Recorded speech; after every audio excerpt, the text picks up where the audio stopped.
लोग सब प्रचार मंत्री बने हुए हैं, तो किसी की घेराबंदी हो रही है, किसी पे पथराव हो रहा है। हमारे कप्तान ही मुख्यमंत्री ही अचेत अवस्था में चल गए। बच्चियों को जो पढ़ना चाहती है उनको समस्या है। सत्ताधारी गठबंधन और पार्टी के ही विधायक और सांसद हो, और सिर्फ एक बार ही नहीं कई सालों से चलता आ रहा है, और तब भी यही वर्तमान स्थिति हो, तो इससे ज्यादा निंदादायक बात क्या हो सकती। और जो जाति भी है पढ़ने के लिए, वो बता रही है कि जाने में हमें परेशानी हो रही है। डबल इंजन का फायदा क्या, जब एक इंजन अपराध में है और दूसरा इंजन भ्रष्टाचार में लिप्त है। ये सारे लोग हमारे समाज से ही उठ के आते हैं, और जाके आज अगर वो सरकार का हिस्सा भी बनकर, और दोनों जगह ये लोग मलाई खा रहे हैं कि कोई भी चीज 2 मिनट में या 2 दिन में नहीं हो सकता। कई ऐसी समस्या होती है। नमस्कार, इंडिया टॉप देख रहे हैं, मैं हूं अखंड ज्योति। देखिए, आज बेगूसराय में दलित चौपाल का आयोजन कराया गया है।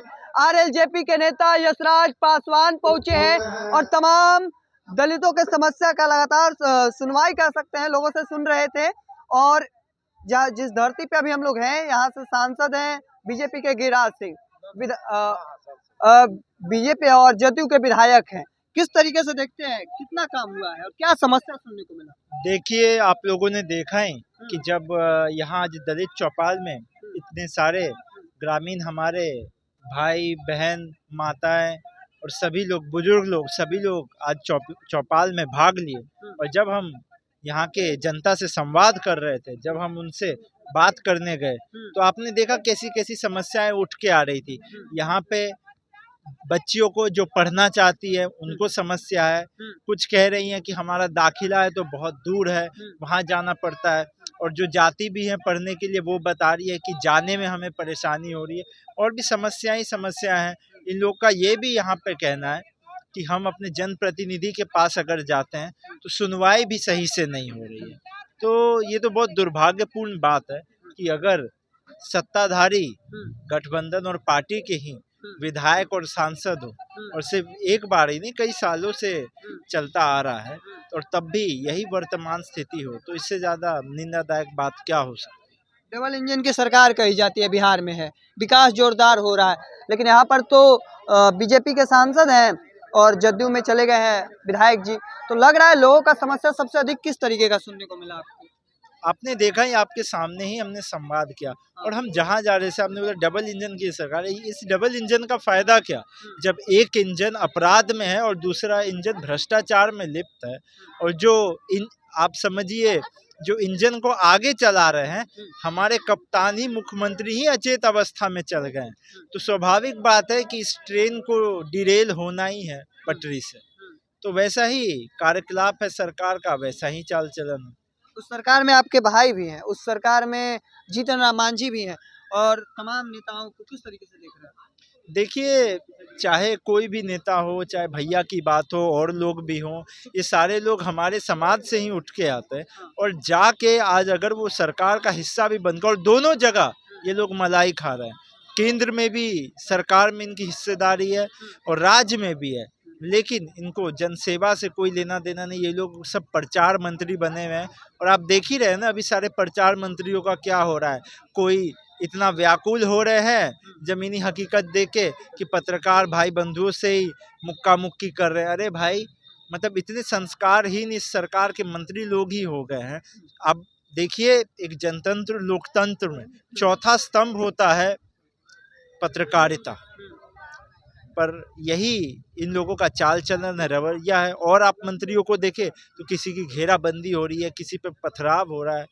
तो ये सब तो होना ही है। जब आप जनसेवा में विश्वास नहीं रखेंगे, जनसेवा की शपथ लेने के भी बावजूद, जनता क्या चाहती है, जनता समझती है कि कोई भी चीज़ 2 मिनट में या 2 दिन में नहीं हो सकता। कई ऐसी समस्याएं होती है, लेकिन कम से कम उनका सुख दुख बांटने वाला भी तो हो, उनका जनप्रतिनिधि उनके सुख दुख में खड़ा तो हो। वो भी नहीं होता है तो फिर जनता स्वाभाविक है आक्रोशित होगी। यहाँ पर आपके एक व्यक्ति थे जिनसे आप समस्या सुने थे, तो उन्होंने कहा कि शुभकामनाएं, खूब आगे बढ़िए। चर्चा इस बात पर है कि आप विधानसभा का चुनाव लड़ने वाले हैं, तो इस कब तक खुलासा कर रहे हैं, कहाँ से चुनाव लड़ेंगे? देखिए, उनके प्रति हमारा बहुत आभार हाँ। कि उन्होंने हमें काफ़ी आशीर्वाद और शुभकामनाएं दी, लेकिन अभी हमारा विचार और ध्यान सिर्फ खुद के लड़ने पे नहीं है।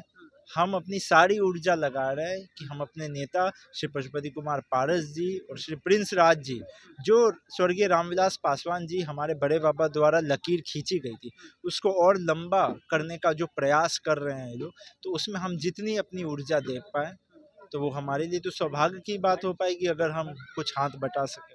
एक आखिरी सवाल रहेगा यशराज जी की, बेगूसराय भूमिहारों का गढ़ कहा जाता है, दलित चौपाल लगाए हैं, क्या ऐसी भी कुछ समस्याएं सुनने को मिली सामाजिक तौर पर कुछ समस्याएं? नहीं, हम कोई गर्व की बात नहीं करेंगे, भले हम दलित चौपाल लगा रहे हैं, लेकिन आप सभी लोग जानते हैं कि रामविलास पासवान जी और पशुपति पारस जी के सिर्फ नीति के साथ ही नहीं, उनके पार्टी में भी सभी समाज के लोग, सभी धर्म के लोग समावेश हैं और सबकी सुनवाई होती है और सबके लिए आवाज़ उठाया जाता है। देखिए, जब इकोनॉमिकली वीकर सेक्शन के लिए आरक्षण ये सरकार लेके आई 2019 के आम चुनाव, लोकसभा चुनाव के पहले आया ये 2019 में, लेकिन जब हमारे पार्टी की स्थापना साल 2000 में हुई थी, तभी हमारे पार्टी के कॉन्स्टिट्यूशन में ही हम लोगों ने ये मांग रखा था।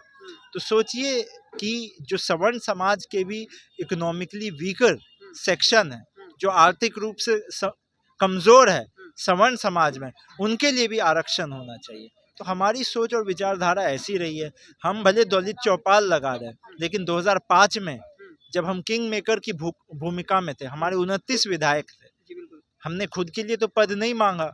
हमारे नेता रामविलास पासवान जी और पशुपति पारस जी ने क्या बोला कि अगर कोई भी गठबंधन मुस्लिम व्यक्ति को, अल्पसंख्यक व्यक्ति को मुख्यमंत्री बनाने पे अपनी रजामंदी देगा तो हम उसके साथ जुड़ जाएंगे, चाहे वो यूपीए हो या एनडीए। तो खुद के लिए तो नहीं किया। तो ऐसी हमारी नीति, ऐसी हमारी पार्टी है। हम बात पिछड़ों की, दलित की और गरीब की अधिकांश रूप से करते हैं, लेकिन समावेश यहाँ सब है। चलिए, बहुत बहुत धन्यवाद समय देने के लिए। और देखिए, हमारे साथ यशराज पासवान थे, तमाम चीज़ों को साझा करते नजर आ रहे हैं। चूँकि आज बड़ी संख्या में जो लोग हैं दलित चौपाल में शामिल हुए हैं। देखिए, बेगूसराय, इससे पहले भी हमने आपको दिखाया था, औरंगाबाद पहुंचे थे, उससे पहले भी हमने आपको दिखाया, कलेर प्रखंड, तमाम अलग अलग जगहों पर लगातार पूरे बिहार में इसका आयोजन कराया जा रहा है। और हमारे साथ बातचीत कर रहे थे आरएलजेपी के युवा नेता यशराज पासवान। क्या कुछ कहे वो अभी आपने सुना। तब तक तमाम हर अपडेट को देखते रहने के लिए इंडिया टॉप देखते रहें। धन्यवाद।